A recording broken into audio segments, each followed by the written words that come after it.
fiery horse with the speed of light, a cloud of dust, and a hearty "Hi-Yo Silver!" The Lone Ranger.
With his faithful Indian companion Tonto, the masked rider of the plains led the fight for law and order in the early western United States. The stories of his strength and courage, his daring and resourcefulness have come down to us through the generations, and nowhere in the pages of history can one find a greater champion of justice.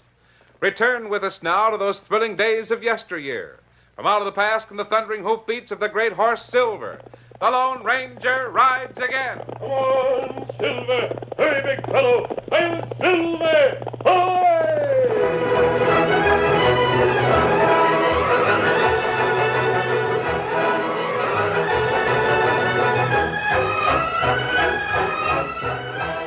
Jeff Darwin of the Secret Service had disappeared while on his way to check details of highly secret plans for the fortification of the western frontier. His disappearance started the biggest manhunt the West had ever known. Scouts, lawmen, frontiersmen, and special agents sought a man who answered Jeff Darwin's description. But of these, only a trusted few, including the Lone Ranger, knew why he was wanted. Darwin had survived the attack of Aaron York's men, but had lost the secret plans. Ashamed and grim, Darwin hid his identity behind a beard and an assumed name. He was determined to recover the plans or let the world forever think him dead. Aaron York was an opportunist, masking his freeboot activities with a respectable front and an office in Prairie Bend. Behind locked doors, he showed the plans to his right-hand man. There they are, Blandon. These are the written details, and these are the pencil sketches my men found on Darwin. None of it makes any sense. These sketches might mean anything. The writing is just a jumble of words. That's what I told you. Yeah, you was right, Mr. York. As this stuff stands, it's worthless. Decoded, I can sell it for a fortune to another nation. But if Washington knows the plans are stolen, won't they change the fortifications? No, because as soon as I get them decoded, I'll see that the Secret Service recovers the plans. Washington will never know that they've been copied. I see. And I better put them back in my desk.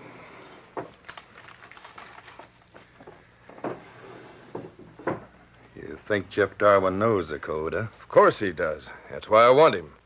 He'd be my prisoner right now if it wasn't for my confounded bad luck. That ain't all been bad, Mr. York. It was good luck that you learned about the Lone Ranger being here in Prairie Bend to find Darwin. Look what happened.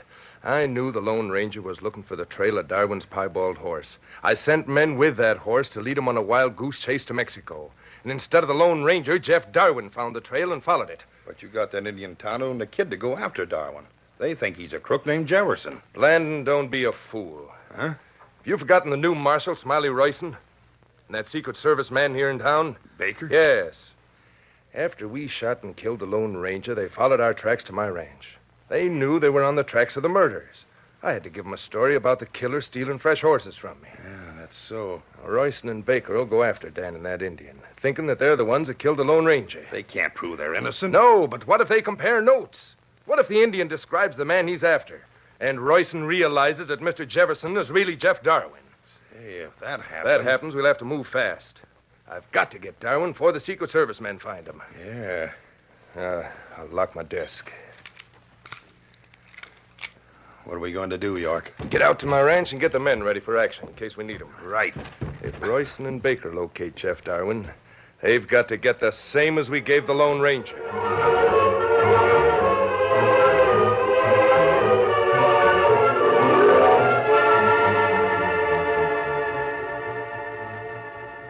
The Lone Ranger was not dead, as York and Blandon thought. It was the masked man who rode with Smiley Royston in place of the Secret Service agent, Baker. I'm no hand at following tracks, and Baker ain't no better. Show me where you lost them, Smiley. I will. It's along here somewhere. I'm downright sorry me and Baker had to give up. It's all right. You did a good job following the trail as far as York's ranch. If I hadn't to go back to town and get you, we wouldn't have lost so much time. Them ornery killers have got a good start on us by this time. It'll be worthwhile getting them, Smiley. Yeah, it sure will. Whoever they are, they have the plans we want. Nizer has those plans when he was shot. The critters that shot him have got him now. I think Nizer did have the plans. If he did, then it shows that a gang got Jeff Darwin. Yes. And Nizer double-crossed his own gang. He disguised himself to look like you and tried to make a deal for the plans. That's it, Smiley. His gang got wind of it and shot him. Thinking they shot me. Yeah.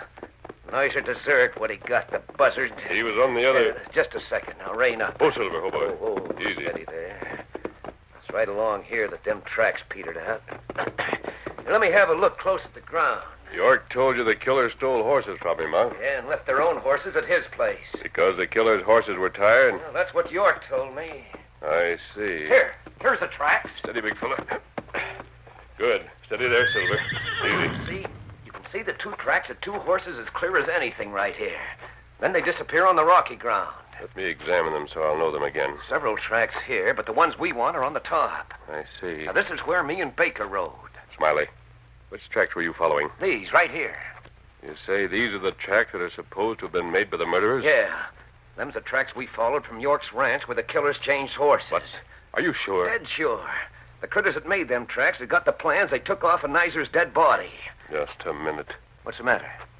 Yeah, there can't be a mistake. No other horses wear shoes like these. What are you saying? Smiley, these tracks were made by Scout and Victor. What? The only ones who can ride those horses are Dan and Tonto. You mean... It was Dan and Tonto who rode south from York's ranch. But York said... York told you they were the murderers. York lied. But Great Dave, I why... thought it was strange when you said the horses grew tired on the short trip to York's ranch. By thunder. Get your horse. Right. Are we going after Dan and Tonto? No. We're going to call on York. He's likely at his office in Prairie Bend. Steady, big fella. That's where we're going. Come on, Silver. Get up.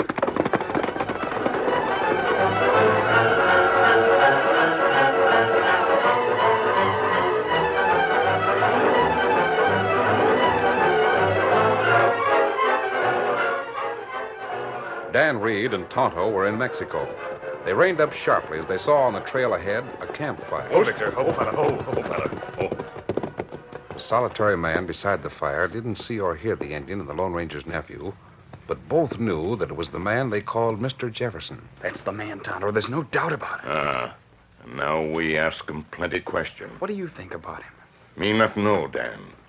Maybe him good fella like Thundercloud say, and maybe crook like York say. We soon know. Get him up, Scout. Come on, Victor.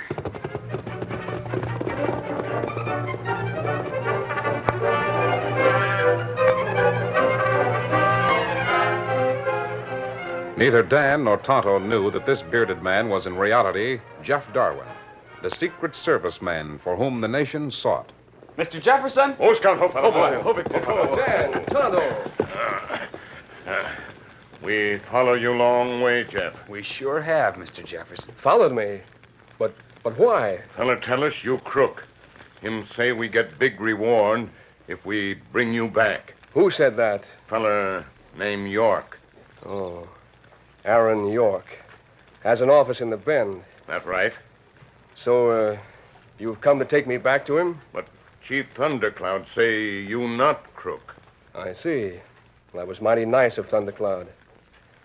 What do you think, Tonto? Well, you run away, leave Dan and me. Tonto, I know you both tried to help me. But I told you that I was looking for one man. I had to meet him alone. That right? Well, what are you going to do? You found me. Jeff, you got stew over campfire. Yes, I was just going to grab a little food. Well, maybe you got enough split three-way, huh? Oh, yes, of course. Get your cups from your saddlebags. I've got a couple of extra spoons here. You bet.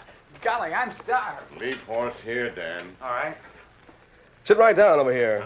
We Help have yourself. Just dip right in. You go first, Dan. You bet I will. Jefferson, Thundercloud wants Lone Ranger help you. You explained that he was busy, Tonto. You and Dan have been mighty fine to me. Thundercloud not ask Lone Ranger to help Crook. Why did you chase me? I thought you planned to take me back to Aaron York. Maybe you got more to say, huh? Well, I wonder. Tonto, do you know who the Lone Ranger's trying to find? No. Me not know. Him not say. It's secret. He's looking for the same man that Smiley Royson and countless others are trying to find. A Secret Service man named Jeff Darwin. What did Darwin do? I'm afraid the government suspects him of turning traitor. Golly, if they catch him, he'll hang. I don't know. You see, I am Jeff Darwin. Huh? You? Oh, golly. Well, Tonto? Thundercloud say you not Crook. Thanks. I'm going to give you the details. You see, I was given some highly secret plans for the fortification of the western frontier. I had to ride a horse west of Parker's Bend. Huh? It was a piebald. I've already told you how men attacked me at night on the bank of the river. One feller named Nizer. Yes. They stole everything, including my horse and those secret plans. They left me for dead. You know the story from there. Yes, Thundercloud's men found you and nursed you back to health. Then Thundercloud sent for us to help you. You see, I'd sooner let the world think I'm dead than face the disgrace of losing those plans. Well, we nearly got Nizer. We followed his tracks to that cave. Then you remember how I asked you to let me leave the other end of that long cave alone? Yes. When we came out of the cave, we learned that you'd ridden away to the south. That's right.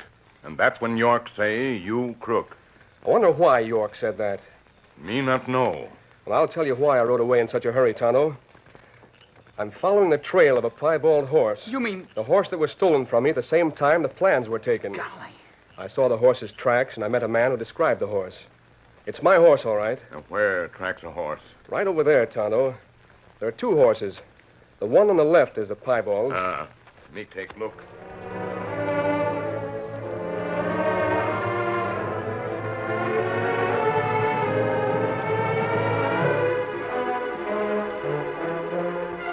Tonto went in the direction indicated by Jeff, moving slowly and carefully scrutinizing the ground for the tracks Jeff said were there.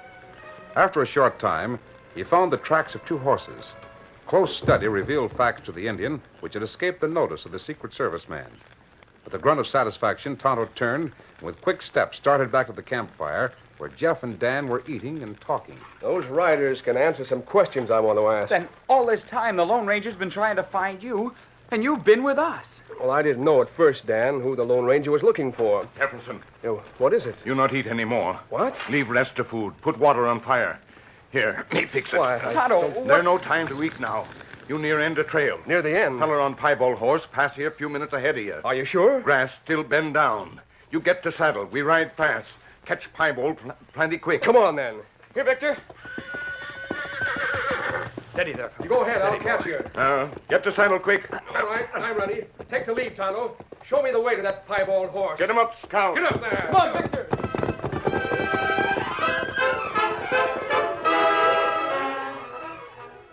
The curtain falls on the first act of our Lone Ranger story.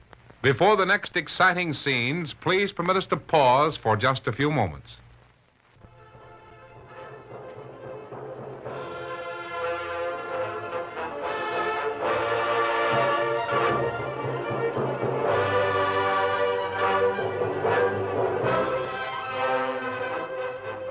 Now to continue our story.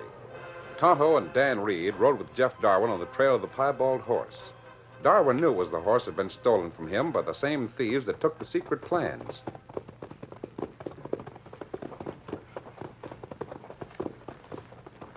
Aaron York had sent two of his men, Baudry and Smitty, to ride into Mexico in the hope of luring the Lone Ranger on a false track. We've done all right so far, Smitty. Yeah, but there's one thing bothers me, Baudry. What's that? What if that Lone Ranger catches up with us? What if he does? He wants Jeff Darwin, not us. Well, that horse you're right. Well, what about it? He can suspect this was Darwin's horse. He can know it, but what can he do? Ain't he been made a special agent for the government? I understand he has. Well, that means that he's got to act official. He can't do anything that ain't official, such as trying to arrest us outside the United States. That's so. This is Mexico. Sure it is.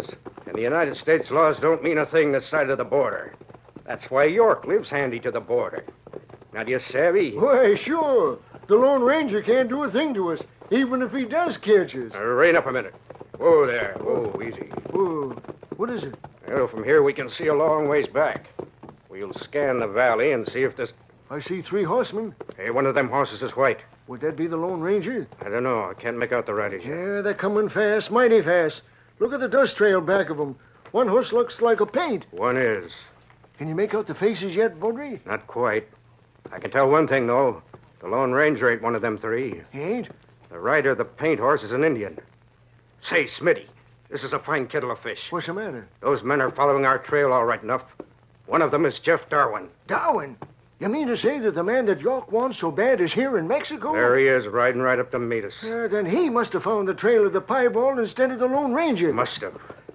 I don't know how it happened, but the facts are there. But hold on, Smitty. This is good. Ain't York looking for Darwin? Sure. All right.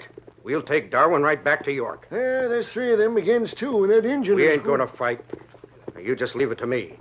I got a slick scheme. It better be mighty slick. It is. Now, you just follow my lead in anything I say. Savvy that? Sure. I'll have Darwin eating right out of my hand. Stand where you are. He's yelling at you. Sure he is. I'm riding his horse. I've got a gun on you. Don't make a move. Lift your hand shoulder high, Smitty. Right. Oh, who's coming, fella? Looks like I've got the man I want. You know who I am? Strange, I don't know nothing about it. What's the idea of storming up to a couple of harmless gents like that? Is this a stick-up? It's no stick-up. You're riding my horse. Now, hold on, stranger. This here is my horse. Oh, it is, huh? Where did you get it? I bought it for cash money in a straight deal. Shucks, I ain't had the critter but a couple of days. Where did you buy it? Now, see here, I ain't called on to answer your questions. I bought it from a downright honorable gent. I didn't buy it from no horse thief.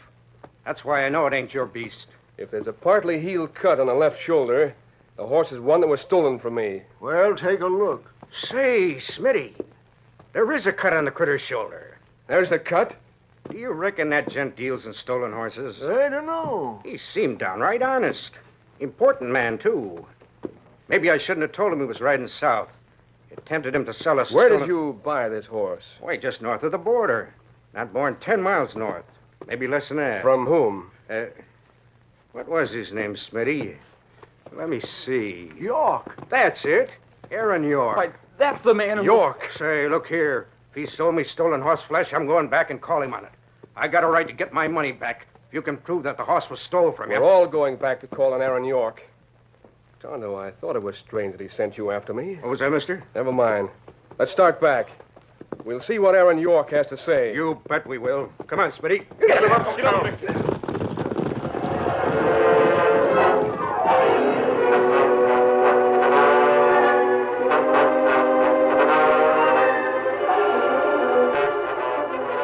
The Lone Ranger and Smiley Royson had reached Prairie Bend and were heading for the office of Aaron York, knowing he would be there sooner or later. Meanwhile, York was in his ranch house several miles south of town. He and Blandon saw the 5 approaching horsemen. They didn't understand the situation, but they were armed, backed by other gunmen, prepared for anything. They saw the riders rein up. Oh, there, boy. There's York's house right there. Over yonder's the stable where he had this piebald horse. All right, dismount. We'd better all go. York's likely to want to argue this point. That's right. Good idea. And there's no need for you to go. Well, the more we have, the more likely he is to be reasonable. All right. Come on, Smitty. I'm with you. Maybe you better do the talking, seeing as how it's your horse. I'll do the talking, all right. I'll have quite a few things to say. Maybe you better hand your gun to me. What? You too, Injun. Hey, what's this? Come on, hand him over. You heard what Baudry told you. Say, what? York wants you, Jeff Darwin. Fact is, he needs you. That's it. Come on, Blandon. I'm with you, York. Now keep him covered. How'd you do it, Baudry? I tricked him. So you're Aaron York's man. Sure I am. And so was Nizer before he got big ideas. Nizer worked for you? You're not so smart, huh, Darwin? Maybe you didn't recognize Baudry. Well, he didn't, boss. Darwin, I was with Nizer when he got you on Moccasin River. How do you like that? You were. Get him inside. Take him into the house. Now we're in the clear, Blandon. Sure are. With these critters prisoners and the Lone Ranger dead, why... What's that? But the Lone Ranger. Get to the house. Hurry it up. Did you say the Lone Ranger was dead? He isn't. Someone just like him is. Huh, Blandon? That's right. Take him to the room at the end of the hall. It's got the strongest door, and it's just about soundproof. You know why we want a soundproof room, gents? I bet I know, boss. You want Darwin to do something for you. It might take some rough treatment to get it, huh? That's it, Baudry. Yes, sir, that's it. Jake, Pete, get the rest of the boys. Bring them to the big room. We got Jeff Darwin. Hey, we're coming, boss. Oh, this is good.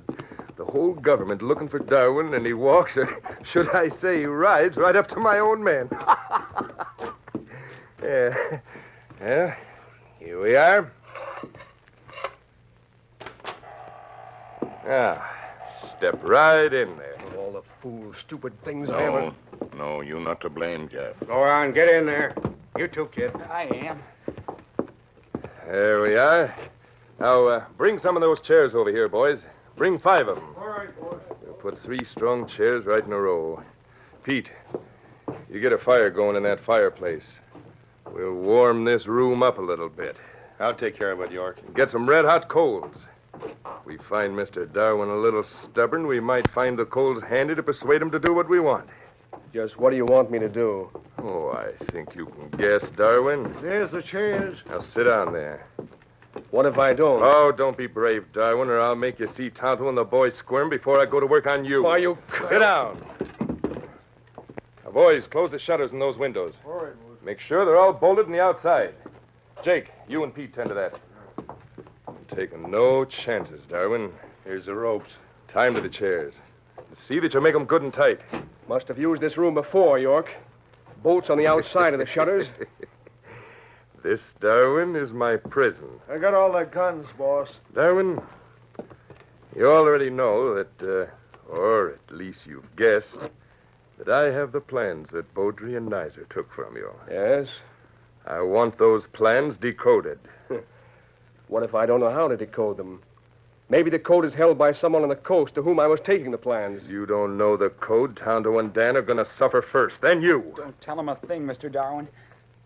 Now that the Lone Ranger's dead, I don't care what happens. Him not make Darwin betray government, Dan. Only I Jeff haven't... Darwin, you tell York to go to blazes. We'll see what he tells me. Boys, you needn't stay in the room with these 3. Go out and lock the door on them. Let them realize how helpless their position is. I got to ride into town and get the plans from my office. Want me to go for you? No, I'll go myself. You get that fire going good, Blandon. And leave these 3 to watch what flames can do to hard wood. You know what I mean, Darwin? You coyote. I'll be back inside an hour. If I'm not, Blandon, use your judgment.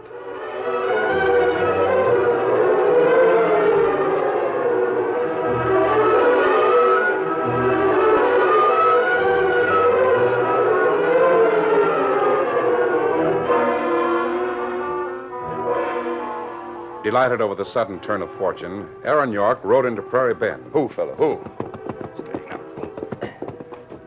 He dismounted in front of his office, unlocked the door, and went inside.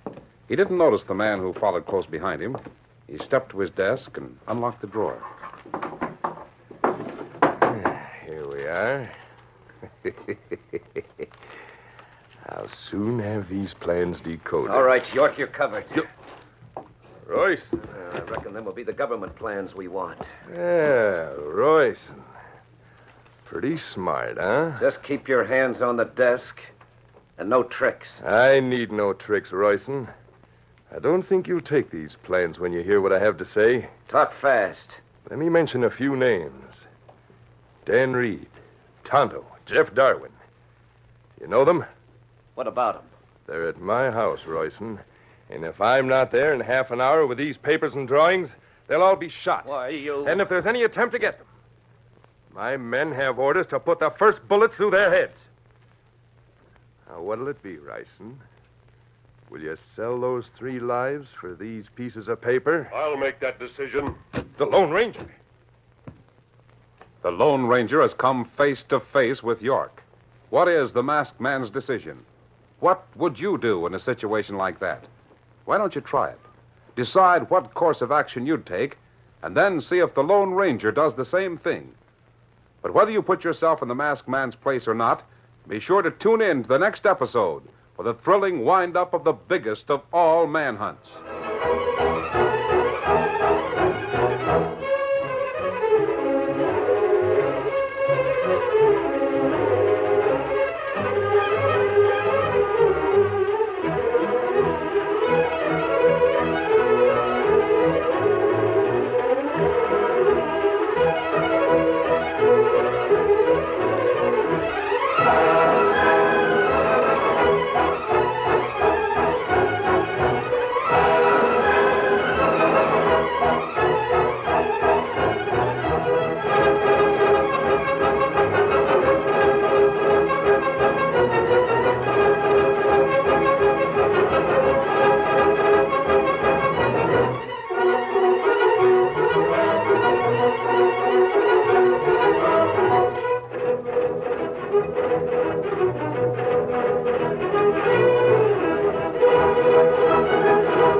The story you have just heard is a copyrighted feature of the Lone Ranger Incorporated.